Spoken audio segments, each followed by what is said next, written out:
open for discussion how to integrate the three modalities we are going to have. Let's go to imagine that ADCs, bispecifics, and CAR-Ts targeting BCMA are available for the management of our patients with multiple myeloma. How do you consider we are going to integrate them in the treatment landscape of myeloma patients? Maybe we have to refer today because, well, we can speculate a bit about the near future, but in principle today. Yeah, I think the key word that you said, Marie, is available. And I think that's the biggest challenge that we have to use, for example, CAR T cells. I think if I had everything available to me, I would like to do CAR T and get the most response duration possible for a one-time treatment, and then go after, even with another CAR T targeting something different, so BCMA and then GPRC5D, for example. But that's, in the future. Otherwise, I think the reality is that the bispecifics are really going to be a game changer because they will be more available off the shelf. And I think one thing we're going to learn now, hopefully in the next year about real world practice, is what we need to be out on the lookout for chronic toxicities. Not all patients have them, but just to make sure that we're addressing these chronic issues that happen from serial treatment. Where do you see ADCs? Yeah, I can happily. Oh, sorry, Nina. No, you go. You go, Paul. Thank you, Nina. No, I just would say the ADCs, I really do agree that the off-the-shelf piece is vital, and I echo Morie's point, because in clinic, this is what really matters. And in particular, I just want to bring in another piece to this, which is, obviously things are so much better on the COVID front, touch wood, than they were. And so some of our concerns about in-hospital resources being used and the risks thereon become perhaps less of a forefront issue than they were before. But I do want to emphasize with the antibody drug conjugates that we're very hopeful to see some progress being made, because whilst the keratopathy is such a challenge, we're making some headway against it and understanding it and managing it. And in contrast to the bispecifics, exciting as they are, is that we just don't have any in-hospital piece, and it is truly off the shelf in the absolute sense. And recognize you've got to have the ophthalmic piece to it, but there's real progress with keratopathy. And what I think is so exciting about the BCMA-based platform overall is what the combinations are doing. And in fact, with belantamab mafodotin, I'm very struck by some of the combination data and our own experience of the same. If you can get across that keratopathy, boy, you can see some great responses in combination. Yeah, I think that one thing that we've definitely seen in the series of DREAM trials on Algonquin is that you're getting 80 to 100% response rate in patients with 1, 2, or 3 prior lines of therapy with belantamab combination. There is this concern because somewhere between 70 to 100% of patients have at least grade 1 or 2 keratopathy. That is something that we're able to manage a little bit better because of dose spacing, et cetera. It does come down to availability. A patient needs to get treated. They need to get treated. So that whatever you can do to help them at that point, ADCs are very convenient. You can get it, really that next week if you just send them to ophthalmology that week. So I agree with Paul. Like, this is something that you can tell your patient tomorrow that they could get within the next 7 days with a little logistical pushing, and the duration of response from DREAM to 11 months. I mean, we've seen that clinically. A lot of patients respond for a very long time, and so with some dose modifications, we can make that a little better for the patients.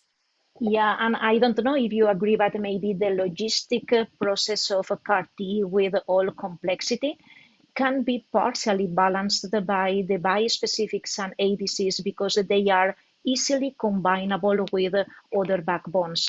And Nina and Paul referred to belantamab in combination with pomalidomide with a median PFS of approximately 2 years, what is a great median PFS for relapsed and non-refractory myeloma. And the same situation is applicable to bispecifics. When teclistamab or talquetamab had been combined with daratumumab, the efficacy is definitely superior. So I think that at the end of the day, the situation will be even more competitive because the efficacy could be even comparable by the potential combinability for bispecifics and ADCs. And from my point of view, at the end, we have the 3 possibilities in order to individualize as much as possible the treatment, because not all patients are going to be eligible for CAR T, although I agree with you, Nina, that is maybe the favorite one because this means treatment-free and disease-free very quickly. but not all patients are going to be eligible. So we have the other possibilities. One other point that I've found that's been a pain in the butt has been the fact that the companies that are sponsoring all the CAR T investigations have very strict cutoffs for GFR because they're afraid of fludarabine and lymphodepletion. So people with a GFR, many older patients with a GFR 40 to 60 have been excluded from CAR T appropriately or inappropriately, and then of course can go ahead with a BiTE because that concern about modest reductions in the GFR don't apply as they do to CAR T.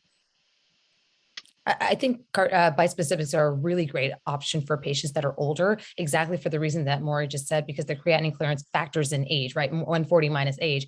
And so we have patients creatinine clearance around 30, 33 that are doing fine. And you know, after that first 1 or 2 doses step up, they do fine.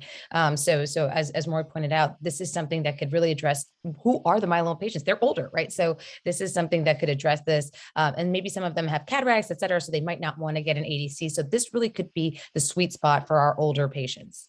Just another question, if I can. So in the near future, definitely patients in the upfront setting are going to be treated with BCMA-directed anti-CD38.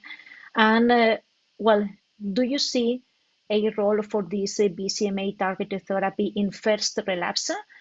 Excluding, I don't know if excluding or eliminating or reserving for later pomalidomide, carfilzomib, and the drugs that we are using right now in second line. Well, I actually think that one of the best things might be bringing into first line, but for sure, I think by 2023 and early 2024, we're going to have more trials looking at CAR T cell therapy and BCMA specific therapy for BiTEs in second line. And I think that's a great option because it's very, again, after the first 2 doses, very non-toxic. But I would love to see if we could do BCMA and maybe CD38 combination frontline, eliminate steroids, which I think a lot of patients might like. And then we'd have to decide about induction and how many cycles and all of that. Those will be other trials. But I do think there's roles for these therapies to move not just second line, but first line eventually, like we've done with all our myeloma drugs. Nina, I cannot agree more because I follow the principle you should use the best treatment which is available in front line in order to win the war and not a single battle. So, but we need the data. But I think the prospects are very good at this point of time. Yeah, definitely. I wanted to focus first on the real situation because otherwise the audience can consider that the discussion is for 8 or 10 years time. But yeah, definitely agree. But if I may, just a comment there, Heinz. I couldn't agree more with you that, you know, we mustn't be parsimonious with best options, but we must be strategic, right, Heinz? Correct. I mean, I love that slide we all use, which is treating myeloma is not a, you know, it's a marathon, not a sprint. And I still think for the vast majority of us that, or our patients, I should say, that still applies. So I think the strategic view is so important because whilst it certainly may not apply to bispecifics perhaps, but I do think as a theme, the idea of using therapies early that don't have consequences later is something we'll continue to focus on.